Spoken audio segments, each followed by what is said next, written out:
Protestant ಕ್ರೈಸ್ತರ ಮಹಾಸಭಾ ವತಿಯಿಂದ ಹೊಸದಾಗಿ ನೇಮಕಗೊಂಡ ಬಿಷಪ್ಗಳ ಪವಿತ್ರ ದೀಕ್ಷೆ ಮತ್ತು ಸನ್ಮಾನ ಕಾರ್ಯಕ್ರಮ. ಶಿಕ್ಷಣ ಕ್ಷೇತ್ರ ಸರ್ಕಾರದ ಮೀಸಲಾತಿಗಳನ್ನು ಕ್ರೈಸ್ತರು ಪಡೆಯುವುದು ಬಹಳ ಕಷ್ಟವಾಗಿದೆ. ಅದೇ ಪ್ರಕಾರ ನೋಡಿ, ಮುಸ್ಲಿಂ ಸಮುದಾಯ ನಮ್ಮ ಸಹೋದರ ಸಮುದಾಯ, ಅವರು ಕೂಡ ನಾವೆಲ್ಲರೂ ಕೂಡ ಸಹೋದರ ಅಂತ ಕಾಣ್ತೇವೆ, ಆ ರೀತಿ ಹೇಳ್ತಾ ಇದ್ದೇವೆ. ಅವರಿಗೆ ನೋಡಿ 2-2B ಅಂತ ಪ್ರತ್ಯೇಕ ಒಂದು ಗುಂಪಿನ ಮಾದರಿ ಅವರಿಗೆ ಮಾಡಿದ ಪ್ರಕಾರವಾಗಿ ಕ್ರೈಸ್ತರಿಗೆ 2C ಎಂಬುದಾಗಿ ಎಲ್ಲ ಕ್ರೈಸ್ತರಿಗೆ 2C ಎಂಬುದಾಗಿ ಕೊಟ್ಟರೆ ನಮ್ಮ ಒಂದು ಸಂಖ್ಯೆಗೆ ಅನುಗುಣವಾಗಿರುವಂತಹ ಒಂದು ನಮಗೆ ಆ ಸಂಖ್ಯೆಗೆ ಅನುಗುಣವಾದಂಥ ಒಂದು ಮೀಸಲಾತಿ ಸಿಗಬೇಕೆಂಬುದನ್ನು ಕೂಡ ನಾವು ಕೇಳಿಕೊಳ್ತೇವೆ. ಅದೇ ಪ್ರಕಾರವಾಗಿ ಕಳೆದ ಸರ್ಕಾರ ಅವಧಿಯಲ್ಲಿ ಜಾರಿಗೆ ತಂದ ಮತಾಂತರ ನಿಷೇಧ ಕಾಯಿದೆ ಅದು ರಾಜ್ಯವ್ಯಾಪಿ ಕ್ರೈಸ್ತರಿಗೆ ನಿಜವಾಗಿ ಮಾರಕವಾಗಿದೆ. ಅದಕ್ಕೆ ಮಾಡಿದ ಕೆಲವೊಂದು ನಿಯಮಗಳು ಮಾರಕವಾಗಿದೆ. ಒತ್ತಾಯಪೂರ್ವಕವಾಗಿ ಮತಾಂತರ ಮಾಡಿದರೆ ಅಥವಾ ಆಸೆ ಆಮಿಷ ತೋರಿಸಿ ಮತಾಂತರ ಮಾಡಿದರೆ ಖಂಡಿತವಾಗಿಯೂ ಭಾರತ ಸರ್ಕಾರ ನಿರ್ಮಿಸುವಂಥ ಶಿಕ್ಷೆಯನ್ನು ಕೊಡಬೇಕು, ನಾವು ಒತ್ತಾಯಿಸ್ತೇವೆ. ಆದರೆ ಯಾರಾದರೂ ವ್ಯಕ್ತಿ ನಿಜವಾಗಿ ಮಾನಸಾಂತರ ಹೊಂದಿ ನಾನು ಯೇಸುಸ್ವಾಮಿಯನ್ನು ನಿಜವಾಗಿಯೂ ಯೇಸುಸ್ವಾಮಿ ನಂಬುತ್ತೇನೆ, ಅವರ ಹಾದಿಯನ್ನು ತುಳಿಯುತ್ತೇನೆ ಎಂದರೆ, ಅಥವಾ ಅಂಥವರಿಗೆ ಇರುವಂತಹ ಮಾರಕವಾಗಿರುವಂತಹ ನಿಯಮವನ್ನು ಬದಲು ಮಾಡಿ ಅದನ್ನು ಈಗ ಸರ್ಕಾರ ಮೊದಲು ಅವರು ವಾಗ್ದಾನ ಮಾಡ್ತೇವೆ ಅಂತೇಳಿ ಅದನ್ನು ಮಾಡಬೇಕಂತ ನಾವು ಇಲ್ಲಿಂದ ನಾವು ಒತ್ತಾಯಪೂರ್ವಕ ಕೇಳಿಕೊಳ್ತೇವೆ.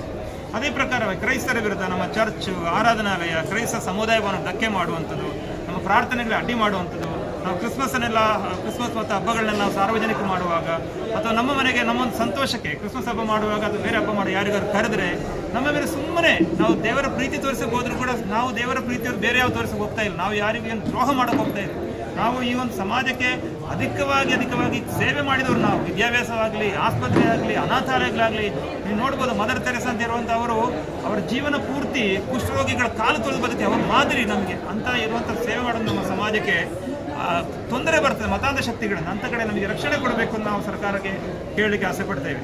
ಅದೇ ಪ್ರಕಾರವಾಗಿ ನೋಡಬೇಕಾದ್ರೆ ಹಿಂದೂ ಮಠಮಾನ್ಯಗಳು, ಬೇರೆ ದರ್ಗಾಗಳು, ಇದಕ್ಕೆಲ್ಲ ಸರ್ಕಾರ ಫಂಡ್ ಸಪರೇಟಾಗಿ ಇಡ್ತಾ ಇದೆ. ಅದರ ಒಂದು ಭಾಗವನ್ನು ನಾವು ಕೂಡ ಈ ಭೂಮಿಯಲ್ಲಿ ಹುಟ್ಟಿದವರು, ನಾವೇನು ಹೊರಗಡೆಯವರಲ್ಲ, ಈ ಭೂಮಿಯಲ್ಲಿ ಹುಟ್ಟಿದವರು, ಕರ್ನಾಟಕದವರು, ಭಾರತದವರಾಗಿರುವಂತಹ ನಮಗೆ ಕೂಡ ಅದೇ ರೀತಿ ಒಂದು ಪ್ರತ್ಯೇಕವಾದ ಬಡ್ಜೆಟ್ ಸರ್ಕಾರ ತೆಗೆದಿಡಬೇಕೆಂಬುದನ್ನು ಕೂಡ ನಾನು ಈ ಒಂದು ಸುದ್ದಿ ಮಾಧ್ಯಮದ ಮುಖಾಂತರವಾಗಿ ಸರ್ಕಾರ ಒತ್ತಾಯಪಡಿಸಲಿಕ್ಕೆ ಪ್ರತ್ಯೇಕವಾಗಿ ಪ್ರೊಟೆಸ್ಟೆಂಟ್ ಕ್ರೈಸ್ತರ ಒಂದು ಈ ಡಯಾಸಸ್ ಪ್ರಕಾರವಾಗಿ Dias of all Protestant church ಮೂಲಕವಾಗಿ ಈ ಸಮಯದಲ್ಲಿ ಅದರ ಒಂದು ಸಹ ಅಧ್ಯಕ್ಷನೆಂಬ ರೀತಿಯಲ್ಲಿ ನಿಮ್ಮನ್ನು ನಾನು ಸರ್ಕಾರ ಒತ್ತಾಯಪಡಿಸಲಿಕ್ಕೆ ಕೇಳಿಕೊಳ್ತೇನೆ. ಸರ್, ಈಗ ಎಷ್ಟು ಜನ ಸೇರಿದ್ರಿ ಇವತ್ತು? ಏನು ನಾವಿವತ್ತು ಕರ್ನಾಟಕದ ಎಲ್ಲ ಜಿಲ್ಲೆಗೊಬ್ಬರು ಧರ್ಮಾಧ್ಯಕ್ಷರು, ತಾಲೂಕುಗಳಿಗೆ ಒಬ್ಬರು ಸಹ ಧರ್ಮಾಧ್ಯಕ್ಷರು, ಮತ್ತು ಅವರ ಆ ಸಭೆಯಲ್ಲಿರುವಂತಹ ಕೆಲವು ಲಿಮಿಟೆಡ್ ಆಗಿರೋ ಜನಗಳು ಮಾತ್ರ ಸೇರಿದ್ದೇವೆ. ನಾವು ಜಾಸ್ತಿಯಾಗಿದ್ದೇವೆ ಇವತ್ತು. ಆಮಂತ್ರಿತ ಜನರು ಮಾತ್ರ ಸೇರಿಕೊಂಡು ಈ ಕಾರ್ಯಕ್ರಮ ಮಾಡ್ತೇವೆ. ನನ್ನ ಹೆಸರು bishop Sunil V Jacob. Vinod Chacko ಅಂತೇಳಿ ಇವತ್ತು ನಾವು ಪ್ರೊಟೆಸ್ಟೆಂಟ್ ಸಭೆಗಳಿಗೆ, ಯಾಕಂದರೆ ಯಾವಾಗೆಲ್ಲ ಗೌರ್ಮೆಂಟಿನ ಮುಂದೆ ಬರ್ತದೋ ಗೌರ್ಮೆಂಟಿಗೆ ನಾವು ಕ್ರಿಶ್ಚಿಯನ್ಸ್ ಅಂತ ಅವ್ರಿಗೆ ಅನಿಸೋದೇ ಇಲ್ಲ. ಯಾವಾಗಲೂ ಕೇಳಿದರೆ ಎಲ್ಲ ಮೀಸಲಾತಿ ನಿಮಗೆ ಕೊಟ್ಟಿದ್ದೀವಲ್ಲ ಅಂತ ಹೇಳ್ತಾರೆ, ಎಲ್ಲ ಫಂಡು ನಾವು ನಿಮಗೆ ಕೊಟ್ಟಿದ್ದೀವಿ ಅಂತ ಹೇಳ್ತಾರೆ. ಅದರಲ್ಲಿ ಬಲ ಇರುವಂಥ ಕ್ರೈಸ್ತರ ತಗೊಂಡೋಗ್ತಾರೆ, ನಮ್ಮನ್ನು ಅದಕ್ಕೊಳಗೆ ಸೇರಿಸೋದೇ ಇಲ್ಲ, ಸಿಗೋಕ್ಕೂ ನಮಗೆ ಕಷ್ಟ ಆಗ್ತದೆ. ಇವಾಗ CWC ಅಂತ ಹೇಳ್ಬಿಟ್ಟು ಕ್ರೈಸ್ತರ ಅಭಿವೃದ್ಧಿ ನಿಗಮ ಅಂತಿದೆ. ನಿಗಮದಲ್ಲಿ ಕ್ಯಾಥಲಿಕ್ ಅವರು 113 ಜನ ಇದ್ದಾರೆ, CSIಯಿಂದ ಒಬ್ಬರಿದ್ದಾರೆ, ಮೆಥಡಿಸ್ಟಿಂದ ಒಬ್ಬರಿದ್ದಾರೆ, ಪೆಂಟಕಾಸ್ಟಲ್ ಜನ ಅವ್ರಿಗಿಂತ ಎಲ್ಲ ಜಾಸ್ತಿ ಇದ್ರೂ ನಮ್ಮಿಂದ ಒಬ್ಬರು ಪ್ರತಿನಿಧಿ ಅದರಲ್ಲಿಲ್ಲ. ನಮ್ಮದೇ ಒಳಗೆ ಯಾರನ್ನು ನಿಲ್ಲಿಸ್ತಾ ಇಲ್ಲ. ಆಗ ಆ ಥರದಲ್ಲಿ ನಮಗೂ ಬೇಕಾಗಿರುವಂಥ ನಮ್ಮ ಚರ್ಚ್ಗಳಿಗೆ ಕಟ್ಟಡಕ್ಕೆ ಬೇಕಾಗಿರುವಂಥ ಮೈನಾರಿಟಿಲಿರುವಂಥ ದುಡ್ಡು ಸಾಕು, ಬೇರೆ ಗೌರ್ಮೆಂಟಿನ ದುಡ್ಡು ಕೇಳ್ತಾ ಇಲ್ಲ. ಮೈನಾರಿಟಿಲಿರುವಂಥ ಫಂಡ್ಗಳು ನಮಗೂ ಬೇಕು. ಅದು ಹೆಂಗೆ ಇವಾಗ ಕ್ಯಾಥಲಿಕ್ಸ್ ಅವ್ರು ಪಡ್ಕೊಂಡು ಹೋಗ್ತಿದ್ದಾರೆ, ಮತ್ತೊಬ್ಬರು ಸಭೆಗಳು ಪಡ್ಕೊಂಡು ಹೋಗ್ತಿದ್ದಾರೋ ನಮ್ಮ ಸಭೆಗಳು ನಮಗಿವಾಗ ಇಲ್ಲಿವತ್ತು ಸುಮಾರು 220 ತಾಲೂಕಿಂದಲೂ 31 ಜಿಲ್ಲೆಯಿಂದಲೂ ಸುಮಾರು 300 ಬಿಷಪ್ಗಳಿದ್ರು ಇವತ್ತು. ಅವ್ರ ಕೆಳಗೆ ಒಂದು 20 ಜನ ಸೇರಿಸಿದ್ರು ಸುಮಾರು ಒಂದು 6,000 ಸಭೆಗಳು ಬರ್ತದೆ.